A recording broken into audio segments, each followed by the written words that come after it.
Hi guys, hope you all are doing so well. तो मेरा नाम खुशी है और जो मुझे नहीं जानता मैं बता दूं, मैं एक फार्मास्यूटिकल इंडस्ट्री में जॉब करती हूँ और मैं as a supervisor of production of compression हूँ एक फार्मास्यूटिकल इंडस्ट्री में। और मेरी कंपनी का नाम मैंने ऑलरेडी रिवील कर रखा है तो मुझे बताने में शर्म भी नहीं है।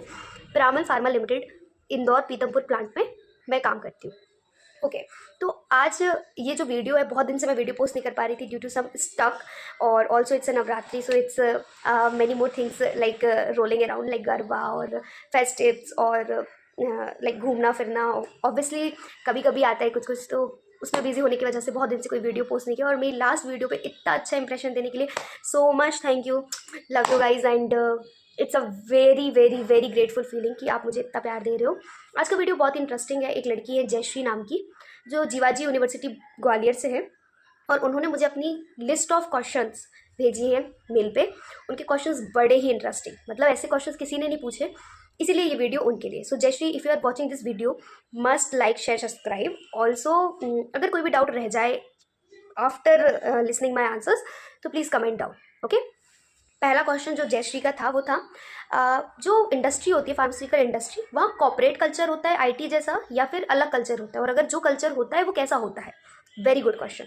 क्या है ना, हम सोचते हैं, जैसे मैंने भी रीलों में मैनिफेस्ट किया था, गेट रेडी विथ मी, अच्छे अच्छे कपड़े बदल के जा रहे हैं बढ़िया, और फिर ऑफिस जा रहे हैं और फिर वीडियो बना रहे हैं, तो बढ़िया, मतलब बहुत अच्छी फीलिंग होती थी, ब्लॉगिंग कर रहे हैं, तो मैंने भी ये सोचा था कि मैं करूँगी। बट कॉर्पोरेट आईटी बीटेक ये डिफरेंट काइंड ऑफ चीज़ है। यहाँ जैसा कुछ नहीं होता अपने यहाँ जाते ही पहले अपना फ़ोन जमा कर लेते हैं। इंडस्ट्री में एंट्री तभी मिलती है जब आप अपना फ़ोन जमा कर देते हो। आपको एरिया में फ़ोन ले जाना अलाउड नहीं है। तो मैं जाती हूँ, मैं बस से उतरती हूँ, मेरी चेकिंग होती है, पूरी चेकिंग होती है, आप कुछ भी इतना सा भी कुछ अंदर नहीं ले जा सकते। उसके बाद अपन जब अंदर जाते हैं तो अपन सबसे पहले अपना फ़ोन जमा करते हैं, अपना आईडी दिखाते हैं कि हम यहाँ के ऑथराइज्ड एम्प्लॉय। बिना आईडी के भी एंट्री नहीं देती। आप कितने भी बहुत पुराने एम्प्लॉय हो तो शायद सिक्योरिटी आपको ना रोके, बट हम लोगों को रोकती है। अगर हमारे पास हमारा आईडी कार्ड नहीं है, हमारे पास वो मंगलसूत्र नहीं है अंदर जाने का, तो हम नहीं जा पाते। तो आईडी नहीं भूलते हम कभी अपना, और हम अपना फ़ोन वहाँ जमा करते हैं। फ़ोन जमा करने के बाद हम अंदर जाते हैं। अंदर जाने के बाद हम नाश्ता करते हैं, अगर हमारी कंपनी प्रोवाइड करती है तो नाश्ता करते हैं। उसके बाद हम सीधा एरिया में जाते हैं। पूरी ये गाउनिंग, मतलब ये जो कपड़े हैं सिंथेटिक कपड़े, इनको चेंज करके हम एक प्रॉपर गाउनिंग करते हैं।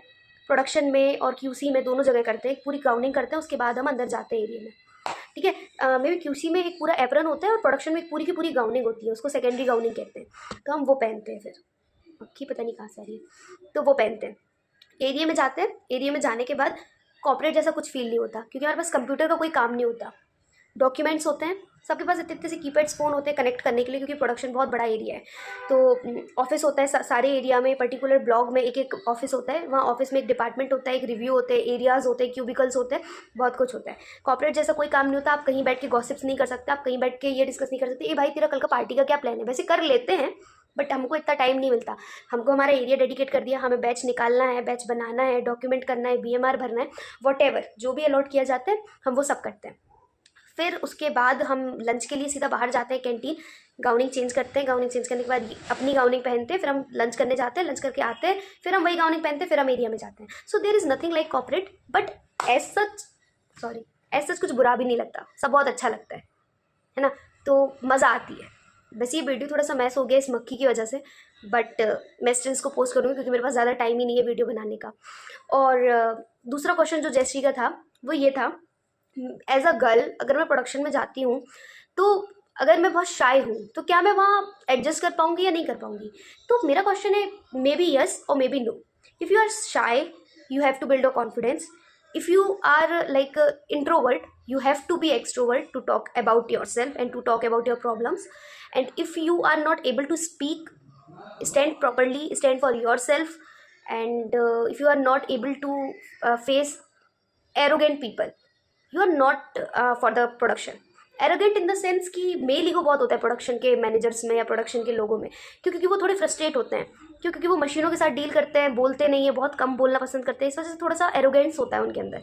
तो लड़कियां थोड़ा सर्वाइव नहीं कर पाती। But if you try, if you like want to मतलब make their career, or if you are like no other option available rather than production, then must go and try. If you are not try it or like make a assumption कि मेरे से नहीं होगा, you are doing wrong for yourself. So must try first, then decide कि मतलब यहाँ suitable हो या नहीं। और प्रोडक्शन का एक्सपीरियंस हर डिपार्टमेंट में काम आता है। मैं प्रोडक्शन में हूँ, मैं कल को जाके IPQA ज्वाइन करना चाहती हूँ, मैंने बता रखा है कि मुझे IPQA ज़्यादा अच्छा लगा, तो मुझे कोई प्रॉब्लम नहीं है, सब मुझे कंसीडर करेंगे क्योंकि IPQA प्रोडक्शन का पार्ट है। प्रोडक्शन का पार्ट है, मुझे आता है वहाँ काम करना, तो मैंने अगर प्रोडक्शन में कर रखा है तो मेरा एक्सपीरियंस वहाँ भी रिलायबल है, तो प्रोडक्शन हर जगह काम आता है, ऐसी कहानी है। तीसरा क्वेश्चन जो जयश्री का था कि मतलब मैंने देखा है कि बहुत आउटसाइड में होती हैं इंडस्ट्रीज़ और मतलब बहुत दूर दूर होती हैं, तो सिक्योरिटी फील कैसे होती है, आप नाइट शिफ्ट कर लेते हो, या जैसे कि मैं अभी 2 बजे वीडियो बना रही हूँ, मैं सेकंड शिफ्ट में हूँ, बट ऐसा नहीं कि लड़कियाँ नाइट शिफ्ट नहीं करती, नाइट शिफ्ट करती हैं, डेफिनेटली करती हैं। मुझे आई नहीं अभी तक, पर मुझे जिस दिन आएगी मैं उस दिन करूँगी। 8 ही घंटे हैं, बहुत प्रॉपरली से कहना है 7, मतलब नाइट शिफ्ट का ये होता है 11 बजे जाते हैं, सुबह मॉर्निंग 7 बजे आप घर पर होते हैं अपने, व्हाट्स रॉन्ग, नथिंग। 11 बजे एरिया बंद नहीं होता। और जो इंडस्ट्रीज नाइट शिफ्ट में लड़कियों को बुलाती है, वो डोर टू डोर सर्विस देती है, दरवाजे से लेके जाता है आपको ड्राइवर, दरवाजे पे छोड़ के जाता है। मतलब सुबह शायद बस से आ जाते हैं अपन, और रात को वो लेने आती है कैब, तो there is no as such problem, सब कुछ किया जा सकता है। और मैंने देखा लड़कियां नाइट आउट करती हैं आजकल 4-4 बजे सुबह तक, तो मुझे लगता है आज की जनरेशन तो बहुत अपडेटेड है, कर सकती है, मैं भी कर सकती हूँ, मैं भी करना चाहती हूँ, क्योंकि वो सबसे छोटी शिफ्ट होती है, नाइट शिफ्ट सबसे ज़्यादा छोटी शिफ्ट है और सबसे ज़्यादा ईजी है, उसमें कोई काम नहीं होता ज़्यादा, एज सच नहीं होता, मैं ये नहीं कहती काम नहीं होता, पर एज सच नहीं होता। तो ये 3 क्वेश्चन जैसे के थे, और चौथा एक क्वेश्चन उसका पर्सनल क्वेश्चन था, जिसका रिप्लाई मैंने उसको उसके मेल पे ही दे दिया। So Jayashree, go and check it out that answer. Or also if you have any other question related to pharmaceutical industry, B Pharm, M Pharm career, must ask, must mail. And if you want personal counseling, then you can also contact me on my mail. And thanks for watching this video. Show some love to this video too. And मुझे सभी लोग एक एक topic ज़रूर comment box में बताना कि इस टॉपिक पे आपको नेक्स्ट वीडियो चाहिए, क्योंकि मेरे पास टॉपिक और स्क्रिप्ट लिखने का टाइम नहीं है, तो मैं अपनी नॉलेज के हिसाब से वीडियो बनाती हूँ। तो कोई भी डाउट है तो वो मुझे कमेंट में लिख दो, तो मुझे एक अच्छा सा ना वो मिल जाता है कि मुझे अब यही वीडियो बनानी है, तो मैं इसको जल्दी बना पाती हूँ। Thanks for watching, thank you so much.